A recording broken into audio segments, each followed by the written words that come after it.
انا قريت في المدرسه ملي كانوا المنشفات بالكولور، الحمراء، الخضراء، الصفراء، الكحله، الفانيليه، المشماشيه، بحال الايام ترو الالوان وما بغيتي تعرف اش من لون عاد صاح اخ منك يا الدنيا.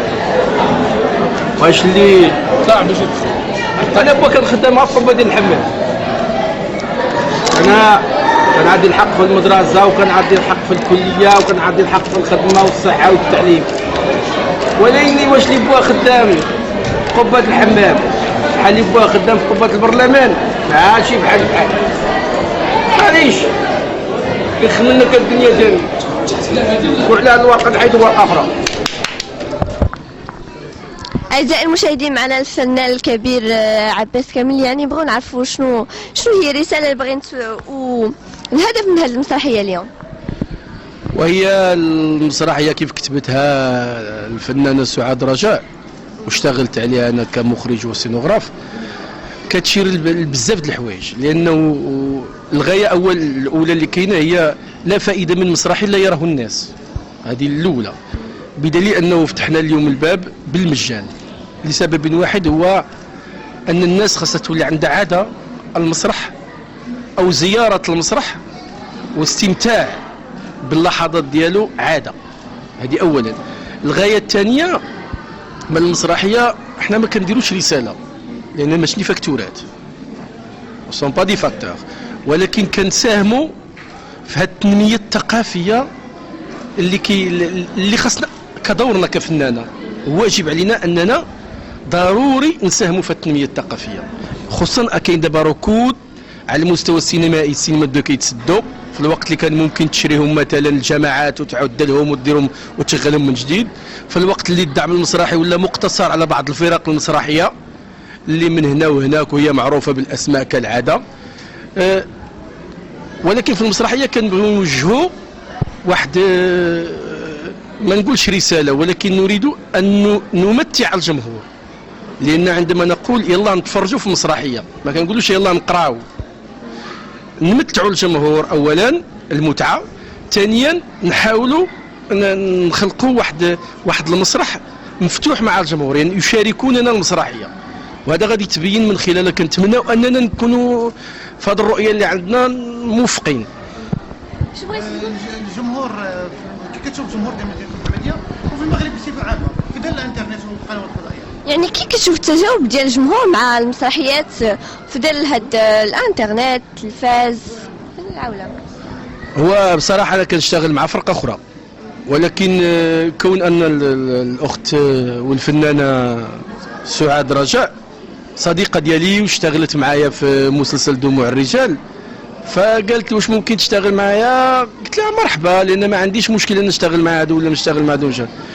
وانا زرت المغرب مع الفرقه اللي كنشتغل معها الرسميه. المغرب تقريبا ما نقولش تقريبا الا ما قلت كله، بما فيه الاقاليم من الجنوبيه وفي الشرق وفي ما وراء الجبل بما يسمى بالمغرب الغير النافع بين معقوفتين.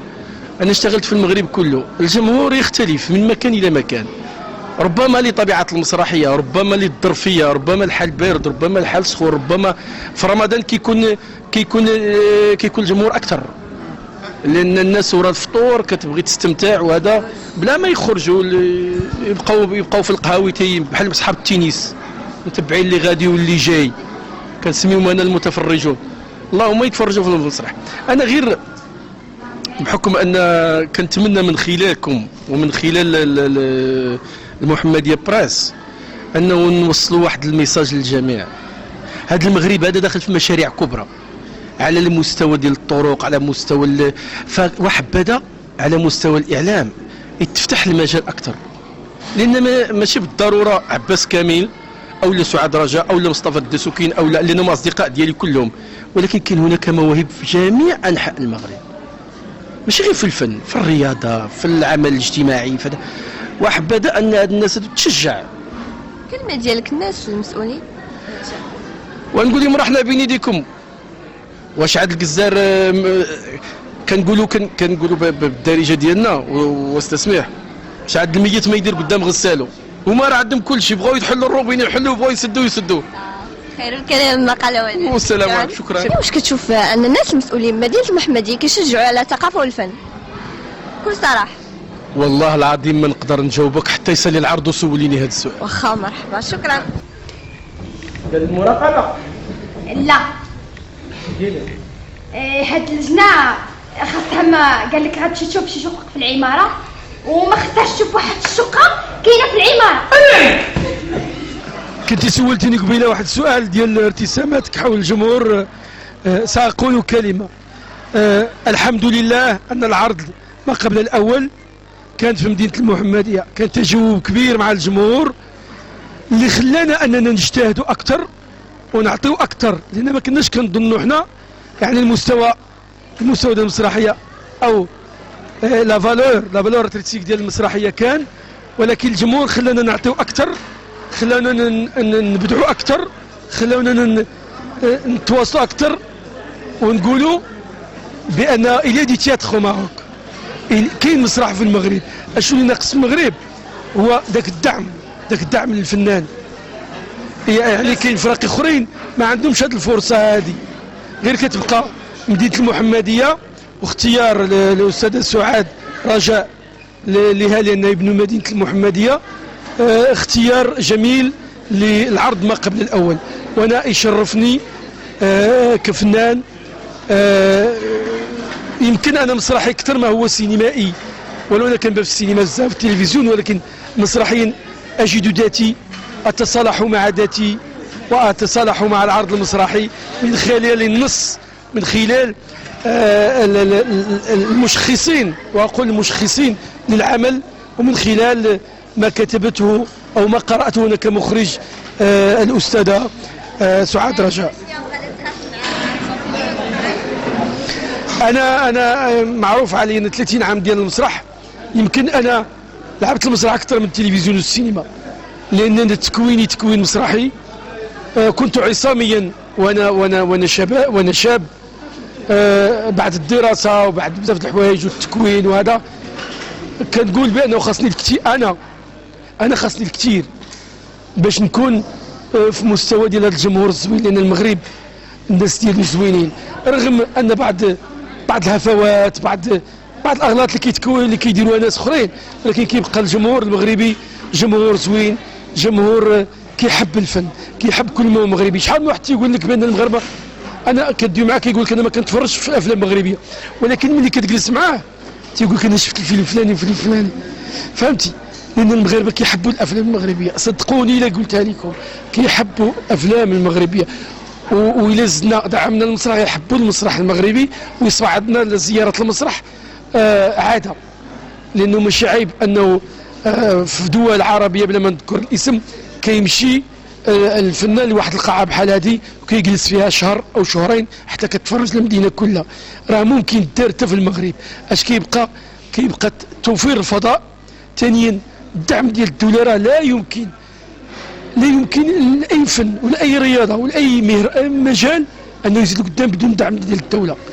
في الاول من بعد ما توضعونا على السكه الصحيحه ونوقفوا على رجلينا، حنا قادين بشغلنا، حنا قادين، والرياضيين قادين، والسياسيين قادين، والجمعويين قادين، والاعلاميين قادين. خاصهم يتوضعونا على الطريق، لان البديه صعيبه، وحنا كنحاولوا كنجي القنطره اننا نبنيو وكنضحيو بزاف وبزاف وبزاف.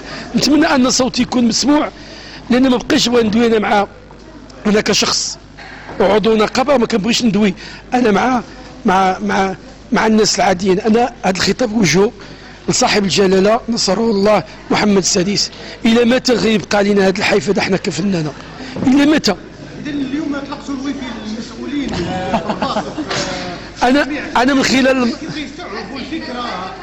انا من خلال المسرحيه رسلت ميساج للسيد رئيس الحكومه عبر ماشي ديال الفخاخوش، بالبلوتوث باش يوصل بسرعه الميساج.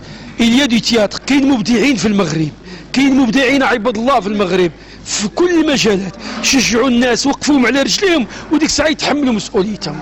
راه لا يعقل انه انا كندوي على الميدان اللي كنشتغل فيه، انه انا يمكن ان نحمد الله لانه ما خاصني خير، ولكن كاين فنانه اللي مساكن ما خدموش هذه عامين، كاين الفنان اللي ما صوبش باش تخلص تريته، كاين الفن. المحمديه الجمهور ديال المحمديه واش كتشوفوا مصالح مع المسرح؟ والله العظيم انا مستعد اعود للمحمديه وممكن نلعب في الهواء الطلق، لانني احببت هاد الناس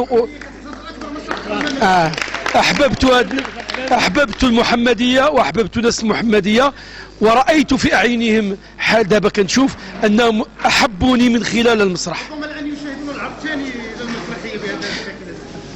ما نعرفش، ولكني بالنسبة للمسرحية دع العرض ما قبل الأول، لأن العرض الرسمي باقي ما درناهش، غنديروه في الدار البيضاء وسنعود إليكم ونتمنى أقعة أكبر. وأنا مستعد في الصيف نلعبها في الهواء الطلق وما عنديش إشكال، ونجتهد فيها أكثر وتزيدوا تحبوني أكثر، لأنه بلا بكم أنتم ما كاينش أنا، ما كاينش الفنان. وهاد المواهب هادو خاصهم بزاف تشجيع، لان ولاد المحمديه الاعلام راه ما كاينش.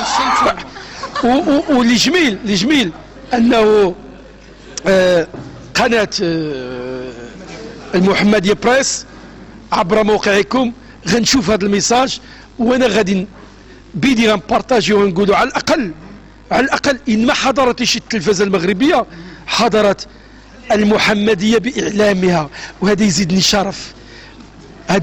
شرف. اما لو كان بغيت انا الجرائد نعيط عليهم شخصيا واحد ويجيوني ليه. الاعلام المحلي كان حاضر. شكرا على الكلمه ديالك. شكرا.